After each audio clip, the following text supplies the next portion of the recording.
All right, Brooke, good afternoon. How's it going? Conrad, how you doing? I'm doing pretty good. Can't complain. It's kind of like a cloudy, overcast day, but the weekend's supposed to be amazing. So I'm just going to lean into that and look forward to the time I actually get to spend outside. I don't mind if it rains all week as long as it's nice on the weekend. That's my philosophy. So. There you go. I like that. So I've got some exciting news. My oldest daughter is walking. She's graduating, hopefully, George Washington University next weekend. So we're excited. We've got a big party planned for her, and yeah, really excited to kind of see her walk across that stage. It's nice. She goes to George Washington University, where she actually gets to walk on the National Mall there at the where the Washington Hmm. Monument is, which is kind of cool. So let's just hope some of these protesters don't ruin that for her. So No, hopefully it'll be good. What's next for her after that? she's already got a job, so she's working, and I got a pay Oh, raise. So I have no more tuition, so life is good. Just got one to go. I can see the finish line. I got 2 more years for my youngest, who's at Penn State. yeah. That is a much stronger spot to be in. There was one year when my oldest sister was in college, her last year of college. My middle sister was like a sophomore, and then I was a freshman. And my dad was just like eating beans and crying on the couch, basically. Like this is miserable. So shout out to my dad for paying, of course, but that's painful. So I will perhaps know that pain many years from now, but not anytime Of soon. course, good deal. Awesome. Well, Brooke, we've got Koen on on the podcast today. And how'd you guys originally get connected? I wasn't sure as we got going here. Yeah, no, I'm excited for this. So Koen is we call him one of our OG partners. I think he's partner number 50, and I think we're at like 750 right now. So he's been around for a long time. And I was just trying to brainstorm this, how we actually met. I don't even remember. I don't know if I sent him, he watched a webinar or maybe he watched a presentation, but I think he signed up. It was like right after COVID kind of opened up. Yeah, he's been a good friend, a longtime partner, and just really excited to have him on the show here today. And he's built a very impressive company. So excited to learn more about his mistakes and how he built that business. Awesome. Well, Koen, welcome. Happy to have you here. For the listener, just for their benefit to kind of understand you, your market, where you're based, your company, would you mind maybe just like the elevator version of that story? And then we can dive into your top 10 mistakes. Yeah, thank you guys. Thank you for having me. It's always a pleasure to be in the same room with Brooke, such a professional in this vacation rental market. So yeah, I think it was just after COVID. I needed smart people around me, and Brooke definitely was one to He's contact. also my uncle. I don't know if I told you that, Conrad. Oh, No, nice. just kidding. Just kidding. And Koen, tell us a little bit about the business. So you're down in Cape Coral. From the accent, I think we can deduce that you're not from Cape Coral. So how'd you end up there? What's the business like there at the moment in terms of inventory? And what are you focused on at the moment? Yeah. Yeah. So my accent, unfortunately, gives it always away. But I'm non-native, originally from Belgium, and then took an airplane and landed here in Southwest Florida. I've been around the hospitality business a little bit, managed hotels in Europe, in the Caribbean, and then here in Florida. And then one day I had the opportunity to start my own vacation rental business, and being also a little bit in real estate. Yeah, vacation rental was the perfect hybrid model between hospitality and real estate. So 2010, we started with one property. And at the moment, we have grown that out here in the Southwest Florida area to about 350 Wow. properties. So really excited for what's coming next. Awesome. I think if memory serves, you were talking about the fact that we chatted once before. I think when I looked at your website originally, you had like, would you have had like 40 or 50 properties at that time when you first got started with Vintory? Is that accurate? Or Maybe a little bit more. Mhm. I think we had at that time like 120, 125 properties, if I'm not mistaken. Oh. So yeah, That's So there's being with one Vintory has definitely been a good decision. 125 to 350. That's a nice that's little amazing. run, I'd say for sure. That's awesome. Yep. Awesome. Well, we've got your top 10 mistakes here for the listener. They can dive into the book and kind of go through these, but we thought we'd turn it kind of into a fun show to kind of go through these mistakes and what you've learned, because a lot of growth has occurred, certainly a lot of positives, but there's always some learning, pieces along the way as well. For the listener that can take something from it. So number one, let's dive right in if you're okay with it. Not having you sooner an analytics, people analytics tool like Cultural Index in the hiring process. So maybe you could walk us through today what your hiring process looks like and how you use these tools to find the right people for your team. Yeah. Yep. I cannot imagine my company anymore without that. We used to have people walking in here, sitting down with them, and if we had a nice conversation, they were friendly, had a good feeling about they were hired. Um, Today it's a little bit different. Today we look a little bit more at data, and we have a profile for a position, and then that person comes in that already fits the profile, and we just have to see if that person is motivated enough to put their shoulders under the company and help us out. So cultural index for us is like, gosh, it's like the Bible. Holding on to it is very important. All the leaders here in this company, department heads, they know when they have to interview, they have to go by the book. And cultural index is just key for us. You couldn't even, if you're like me, Koen, like I couldn't even imagine hiring anybody without it. I don't know how someone, once you've used it and once you have it in your kind of in your backpack, so to speak, like I don't know how I would ever be able to hire again. And I think I probably turned more people on in this industry to Culture Index than anybody else. So I should start demanding some referral fees from Culture Index. If I look back now, all the wrong people I hired, I mean, it's very obvious in cultural index that I should not even sit down with them. So, Yeah. Great tool. And there are some other tools out there too. Predictive Index, Steve Trover, a great, very similar to Culture Index. And Steve obviously knows how to read it. He knows this industry inside and out. So, either Predictive Index or Culture Index, but use something when you're hiring for sure. Your gut's not going to get you there, I think, at all. There's different, like you said, tools out there, but that's certainly the case. We have grown too much to use just a gut feeling. So yeah, absolutely. Awesome. Well, I think the second one, honestly, was very common. Number 2, working too much in the business and not enough on the business. So a lot of people talk about things, for example, like building processes, building SOPs. Here's how we handle this problem. What are some examples that you give us of things that you've done to work on the business that have helped improve and things as you've grown? Taking time off. Okay. I used to be always working. Saturdays, Sundays, it didn't matter. So I think taking time off and let it all come to you and distance yourself from the business has been so beneficial to me. I mean, it sounds contradictory, but actually it's not. The more you do something else and your brain is not focused always with the day-to-day problems of the business, there seems to be room created in your brain for creative thinking, for solutions, for things you would not think of. So I take at least 150 days a year that I'm not available anymore for my people, and that has helped me so much, so much.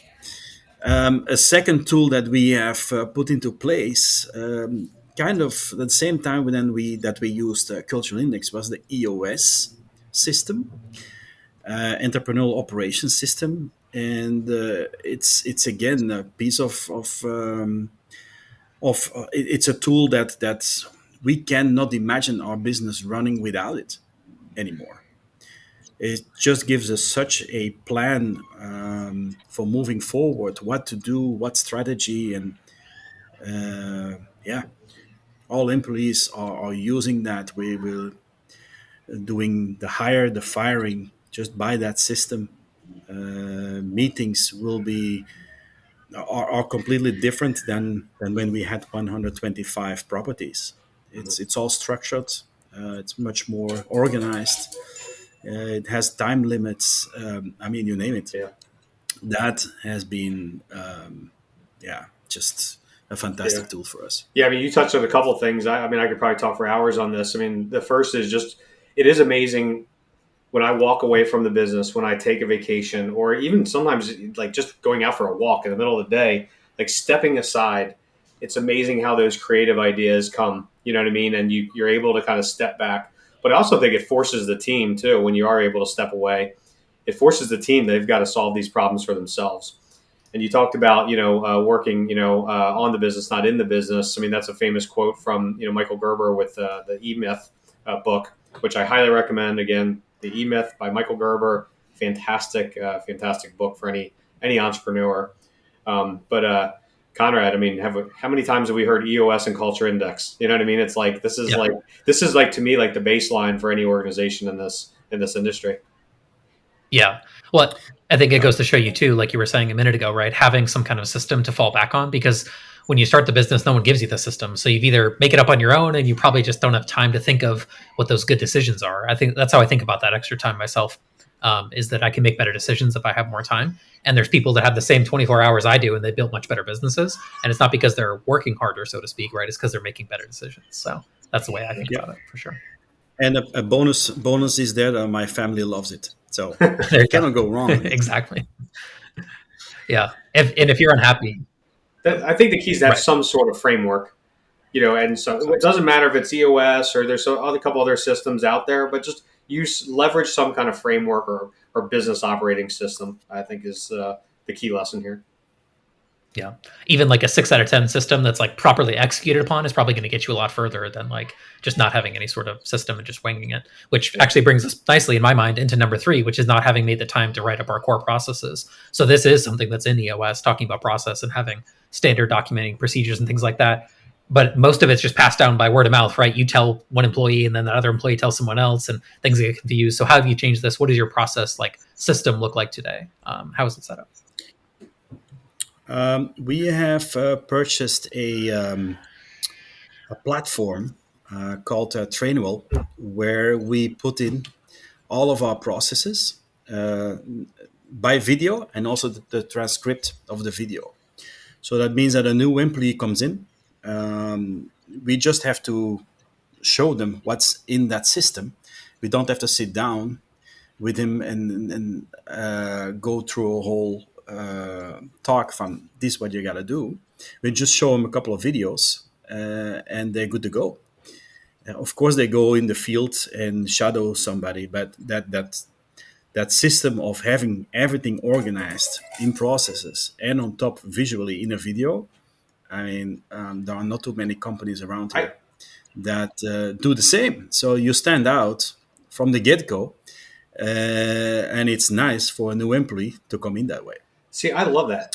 I love that because it's nobody wants to go in and read a Google Doc of like how to do something. I mean, I don't know about you, but Conrad, but I don't do that. Like I'm not going in and reading anything. But the fact that you have it in, and what was that program? It was called Trainwell.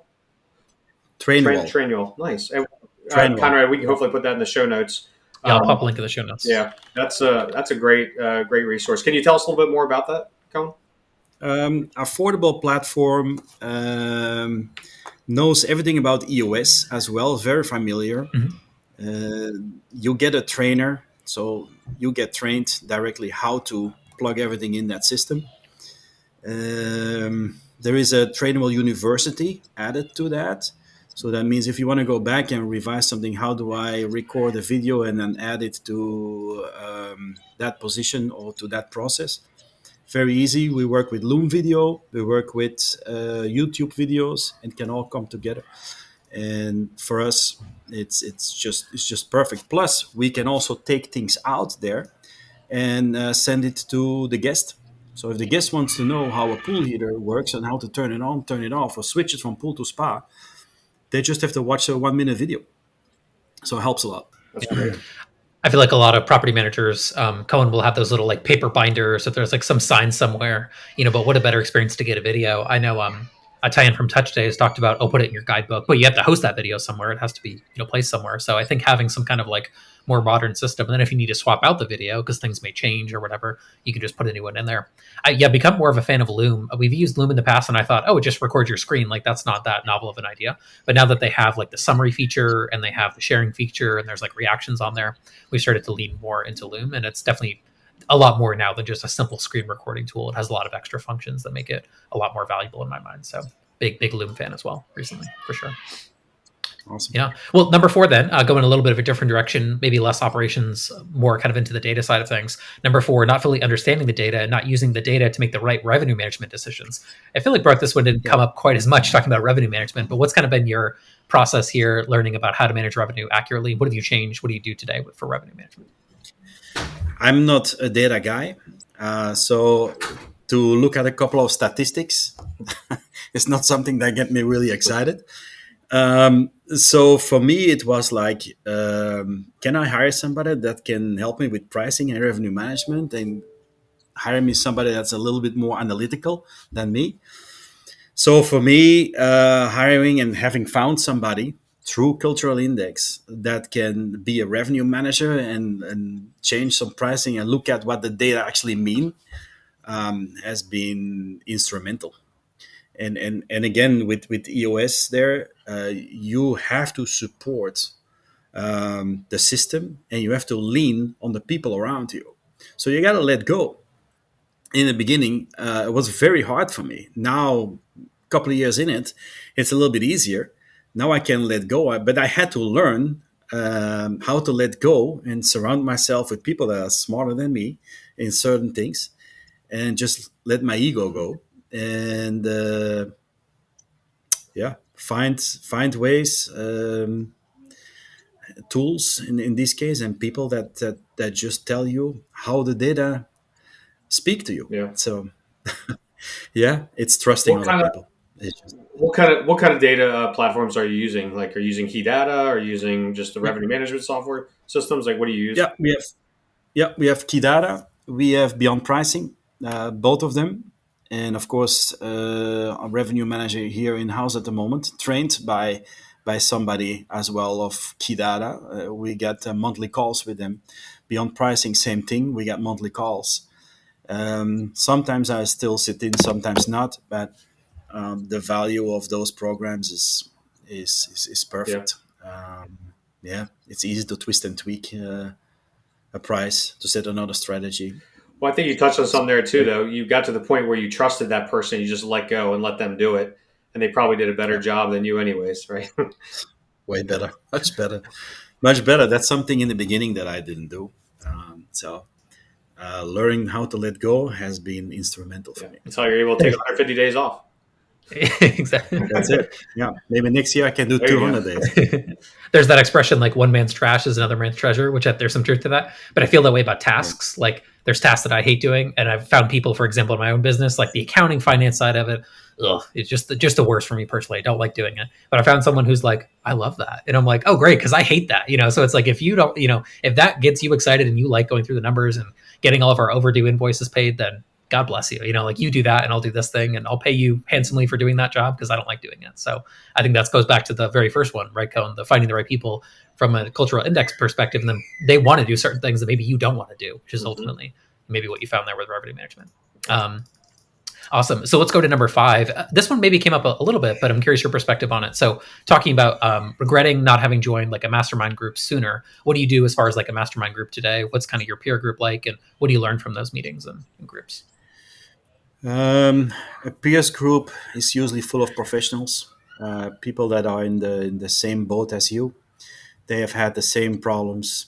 They had to find solutions. They are creative minds, and just being around people that have gone through all that, what you're going through, is just yeah, it's a world of knowledge that is there, just by talking to those people. So again, it's another tool that I welcome every week. Yeah. The return on investment on this is Absolutely. incredible if you think about it. Like so many other people before you have, and I'm a member of multiple masterminds for gosh, probably 20 plus years. Um, these people have gone through the same things you've gone through, and many of them have made mistakes before you, and let them share the wisdom in those mistakes so you don't have to do it. So, are you, Cohen? Just to be clear, are you with Tristan and the STR directors? Are you on that mastermind? At the moment, Okay. not. We actually stopped because we had a hurricane here, and we had to all hands on deck and do so many things.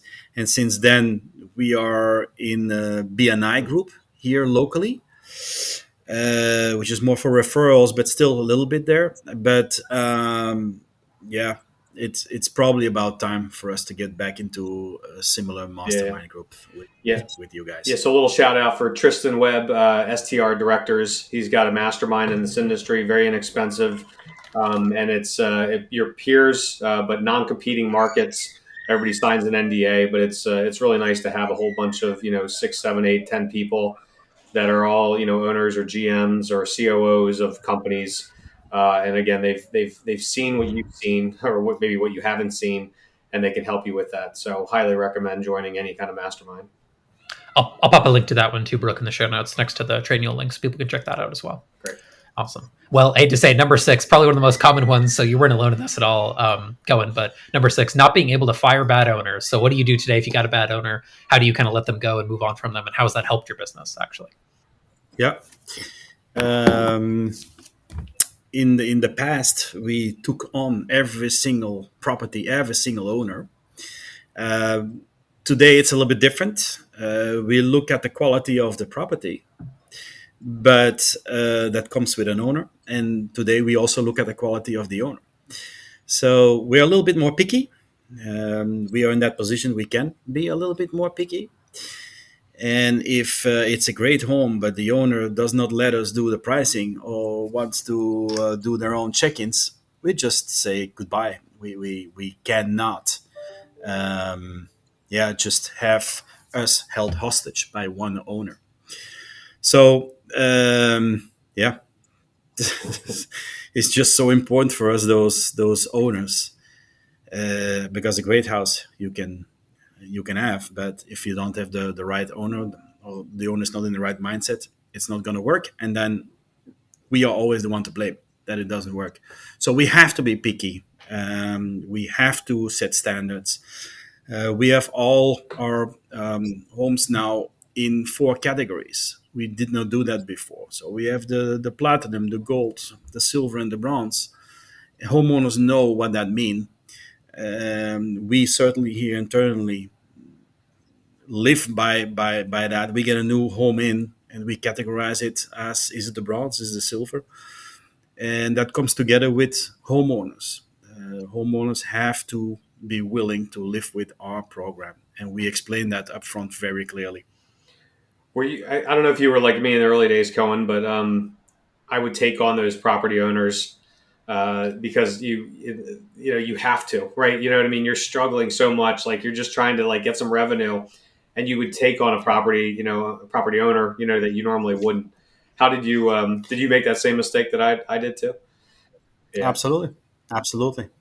Because we wanted to see those numbers going up, and we thought, oh, and we have 250 homes is much better than 200 homes, but it's not always the yeah. case. Well, So just think how your team um, feels. Like I'm sure you had that one irate owner, that one owner that just was a thorn in your side for your team. And when you finally let them go and you finally fired them, I'm sure it was a relief for your teammates. absolutely, and we learned also to look at the non-dollar value of it, because if a homeowner touches all your employees and always is bad mouthing your employees, you gotta stand Yeah, up for your employees. You gotta say, look, that extra 10,000 a year, yeah. sorry, bye bye, The Mr. stress Owner. of that is not worth it on the Yeah, toll it takes on your team. absolutely. Yeah, Yeah, Yeah. As I alluded to when we asked the question, Brooke, like had to be one of those common ones that we saw too, right? It's just maybe people just need that, I guess, permission. Maybe if we could do one thing on the show, it's giving people permission. Like it's okay to fire the bad owner. Because like to your point, Brooke, you've made this in the yes, past, when you need to, and you just, for whatever reason, there's that hesitation. And then once you do it, it actually feels a lot better the next day. and it seems like most of the time it was always like the owner that was like making you the most amount of money. Yeah, isn't that the yes, worst? It couldn't have been a little owner, but it leads you into thinking that that's going to be the right fit when it's not the right fit necessarily long term. Well, you actually alluded to yeah. this a second ago, Cohen, with respect to talking about employees. So number 7 is not valuing, appreciating, and trusting employees, understanding that hiring an integrator was the best way for you to prepare your business for scaling. So how did you end up finding an integrator? What role does that individual play in your business today? And how has that helped you grow and scale? Yep. So employees is it's we have so many programs for employees. When they have a birthday, they have a day off. It's paid. There is employee of the month, employee of the year. We do outings. I mean, it's endless. Um, and then we go even further and further. We want that everybody has good health care for 1K program. So those things are on the books today, and having them implemented hopefully in a couple of months. So we make that another step that's a little bit more to retention and to keep good employees and attract good employees. So the well-being of employees is very, very important.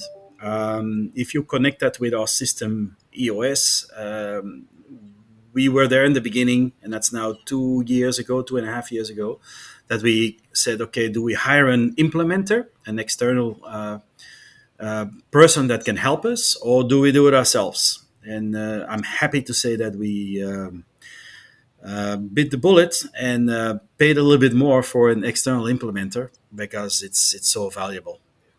It's so valuable, and we actually look forward. Our leadership team looks forward every quarter to that meeting with the EOS implementer. It's just the way how business is run these days. You're absolutely right. It's not cheap to bring in that person, but we do it every quarter as well. And with the ROI is, again, it's there. It pays for itself. And I've tried in the past in previous businesses like implementing myself, and we kind of stumbled through it. But it's different because when you're implementing, it's like you want to participate, but it's kind of hard. You almost have to do one or the other. And hiring that person, from my perspective, I agree with you, is definitely worth that investment. Yeah, right on. I think it's, there's two pieces of that puzzle, like you said, right? Finding the right people. And then it also is sometimes finding the right, contractors or vendors or, like you said, implementers to kind of give you that advice. And there's some people you don't need there 40 hours a week. I mean, some people you do, some people you don't. So having that expert just there temporarily is obviously like, I think a valuable piece of the puzzle, certainly when it comes to other pieces for sure. So number 8's kind of tied in. I would argue, Koen, we could probably batch these together. Number 8 was not sooner hiring a business development employee, personal assistant, and owner relations. So kind of going back almost to number 1, number 7, putting the right people in the right seat, trusting them to get the job done. Anything else to add in there? Maybe the only one that I think the listener might have some questions about would be like the personal assistant. What did that person do for you? And then what does that business development person do to help sign more deals as well, just because you've grown so much? Yeah, these days I don't have a personal assistant. But I have somebody sitting in human resources that has also some time on their hands. So the GM and I, we both fire some work to that HR person, and we call it among ourselves our personal assistant. She doesn't know it. Maybe now she does, but she's basically our assistant without knowing it. So that works great for us. No. I think Sarah Bradford said this one too. Just having a personal assistant was the game changer for her, and I think Valerie Genghis with Juniper said the same thing.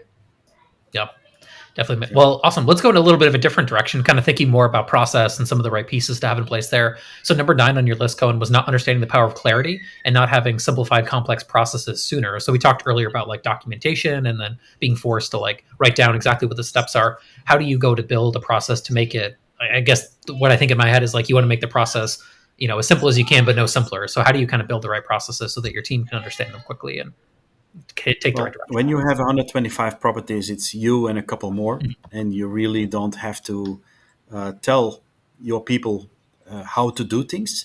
But when you have 35 employees, you got to tell others how to do it. So it forces you to think a little bit more methodically how to do certain things. You got to write processes out. You got to put it in a video format. So you got to think about it. So that forces you to write them out, brainstorm, and to give it to the other employees in a format that is thought out before. So yeah, right on. I've always thought, I don't know if you feel this way, Brooke, that like sometimes the best way to learn a topic is to teach it, and a process is kind of like teaching employees how to do a certain thing, right? Yeah, absolutely. I keep thinking of Randy, my COO at Vintory. It's like everything he keeps saying is like, how can we simplify? How can we simplify? How can we simplify it more? And it's that keeps on ringing in my ear as you say that. Go on. Usually Randy gets the mention as soon as the word integrator is brought up. Usually it's like the countdown to the Randy mention. So we got one more question in there before we got to Randy. But of course, Randy is one of my favorite people on the team. So that's always a good one. All right. So number 10 then, Koen, rounding us out here. Number 10, not understanding the power of having accounting in order. So I hate to say it, this is another one that kind of get brought up again and again. But how you kind of change your accounting systems, financial systems, and what have you found that's working well for the business as it's grown? Well, we changed our accounting when we fired our accountant. We had in-house accountants, and we could never have something like looking at a financial every single month. It was a disaster. So one day that accountant came to me and said, I need at least $150,000 a month to do your financials. And she was making 75, 80,000. So she wanted to double her salary. So I was pushed against the wall. And it forced me to think from, oh my God, now I have to do the financials. And again, I'm not a person that wants to sit in a chair and do accounting. So it forced me to think a lot of solutions, and we found a third party, and we gave all account stuff to the third party. And since then, we have perfect financials, we have great statements, happy owners, and we are not scared from, oh, it's time to send our statements out. What's going to happen? Our owner's going to be so mad. No, this is now, a year that we're running on smooth financials, monthly financials, quarterly financials, yearly financials. It's a great spot to Doesn't be. it feel good? It's such a Yeah, relief, such a yeah. relief. So What do you mind yeah, giving a shout out to who that do they focus on the short term rental industry or sure. Turo Accounting, Nate. And his business is a fantastic partner for us. They sit in Dallas. Communication is great with them, and financials are quicker, speedier, better. So shout out to Nate, great? fantastic. Yeah, they do a good job, and we'll have that in the show notes as well. Absolutely. Yep. Awesome, Koen. Well, Brooke, anything else maybe you think we could, bother Koen with before we let him go? I think we did a good Well, job in going through these mistakes. no, Yeah. this is fantastic. Well, of course, Cohen, happy. Thank you so much for being on here, and thanks again for being a good friend and a valued partner for so long. So, I really appreciate you. But before we jump off, I'd like to ask one question. It's like if you could go back in time and call your 25-year-old self a little bit of advice, what would it be? Well, first of all, thanks for having me. You guys, it's fantastic what you do here for this industry. And what would that one thing be? It's probably be a little bit more relaxed, be not as deep in the weeds, take time off and think. Uh, I was in the beginning always going fast, fast, fast, but sometimes you got to slow down. You got to think and have fun and enjoy the process. And that's what I'm having today. So, but I had to learn that. Took a couple of years, right? Yep, took a couple of years. Awesome. I like that. Well, yeah, it's a great success story, Brooke, and I think the listener can learn a lot from going and studying kind of the how long it's taken, but how there's kind of been the stair stepping moment, for Koen throughout his journey. So, and if you're going to Cape Coral, you got to stay in one of these awesome properties. So, it should be good. We'll always Yes. throw a pitch in there for you, Dan. Well, awesome. One thing that would help if you guys made it all the way to the end of the show. First of all, we appreciate you for listening. There's some links in the show notes, as I mentioned, to some of the tools and things like that Koen mentioned on the recording. But we want more reviews, so if you could leave a 5-star review for us, we get the most downloads on iTunes and Spotify. That would help a lot more people listen to these great episodes and learn from them. So that's all we got today. Thank you so much, and we'll catch everybody on the next episode.